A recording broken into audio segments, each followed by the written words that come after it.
केंद्रीय कैबिनेट ने यूपीएस को मंजूरी दी। सरकार ने यूनिफाइड पेंशन स्कीम को मंजूरी दे दी है। आपको बता दें कि एनपीएस स्कीम में सुधार की मांग की गई थी। कर्मचारी संगठनों की तरफ से यह मांग की गई थी। केंद्रीय कर्मचारियों के लिए यह बहुत बड़ी खबर है। ओपीएस एनपीएस के बाद अब यूपीएस आ गया है। केंद्रीय कैबिनेट ने यूपीएस यानी कि यूनिफाइड पेंशन स्कीम को मंजूरी दे दी है। केंद्र सरकार के कर्मचारियों को एनपीएस या यूपीएस में से एक चुनने का विकल्प होगा। अगले साल 1 अप्रैल से यूपीएस लागू हो जाएगा और इससे पहले एनपीएस में बदलाव की मांग पर डॉक्टर सोमनाथ कमेटी ने अपनी रिपोर्ट दी थी। सरकार ने कर्मचारियों की मांगों को ध्यान में रखते हुए एनपीएस में बदलाव का फैसला लिया है। डॉक्टर सोमनाथ कमेटी के सुझावों के आधार पर सरकार ने यूनिफाइड पेंशन स्कीम को मंजूरी दे दी है।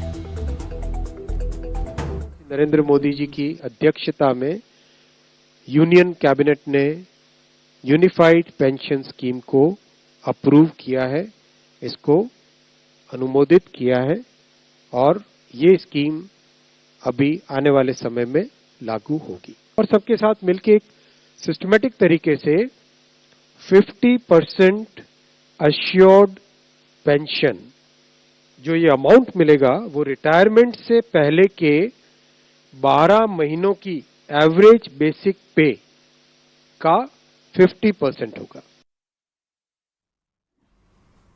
बिहार विधानसभा से पहले जेडीयू अपने संगठन में फेरबदल कर जोर लगा रही है। नीतीश कुमार ने जेडीयू की स्पेशल 23 टीम भी बनाई है। आपको बता दें कि जो आने वाले चुनाव में पार्टी के कोर वोट बैंक को एकजुट करने के साथ ही चुनाव में जीत की रणनीति भी बनाएंगे।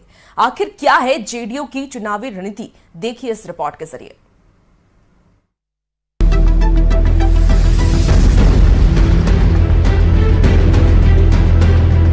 2025 में होने वाले बिहार विधानसभा चुनाव को लेकर जेडीयू ने अपनी तैयारी तेज कर दी है। पार्टी के राष्ट्रीय अध्यक्ष और मुख्यमंत्री नीतीश कुमार एक्शन मोड में आ चुके हैं। तभी तो चुनाव में कोर वोट बैंक को साथ रखने के लिए नीतीश ने स्पेशल 23 का गठन किया है। ये स्पेशल 23 न केवल सामाजिक समीकरण का ख्याल रखेंगे बल्कि चुनाव में जेडीयू के तीर की धार को भी तेज करेंगे। नीतीश की ये स्पेशल 23 क्या है, इसे भी समझिए।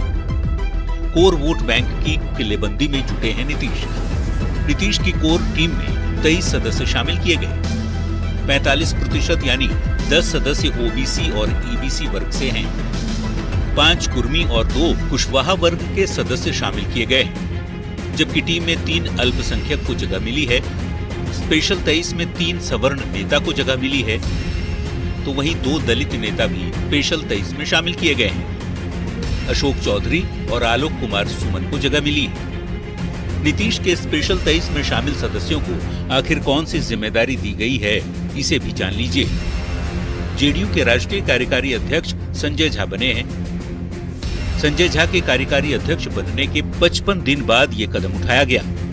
विधानसभा चुनाव से पहले नीतीश की स्पेशल 23 टीम बनी है। छिटकते कोर वोट बैंक को साधने की रणनीति तैयार की जा रही है। विधानसभा चुनाव में बेहतर प्रदर्शन पर जोर दिया जा रहा है, तो वहीं जेडीयू ने संगठन में भी बड़ा फेरबदल किया है। पार्टी ने पुराने प्रदेश संगठन को खत्म करते हुए नए संगठन की घोषणा की। 300 सदस्य की जगह मात्र 115 सदस्यों की कमेटी बनाई गई, जिसमें 10 उपाध्यक्ष और 49 महासचिव बनाए गए हैं। 46 सचिव, 9 प्रवक्ता और 1 कोषाध्यक्ष भी बनाए गए हैं।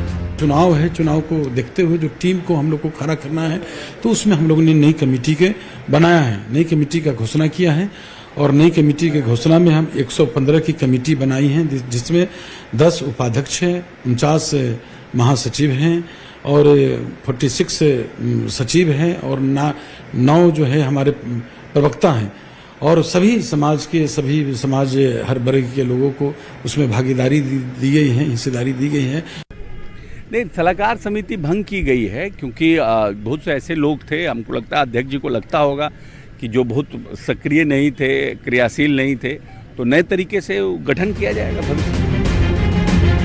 बिहार में अगले साल चुनाव होना है, पर उससे पहले ही जेडीयू किसी भी हाल में मुकम्मल तैयारी कर लेना चाहती है। चुनावी मैदान में उतरने से पहले पार्टी लगातार अपने कैडर में फेरबदल कर कमेटी बनाकर पूरी ताकत लगाना चाहती है, ताकि चुनाव में बम्पर जीत दर्ज की जा सके। न्यूज़ 18 के लिए पटना से आनंद अमृतराज और विनीता मिश्रा की रिपोर्ट। तेजस्वी यादव ने महंगाई और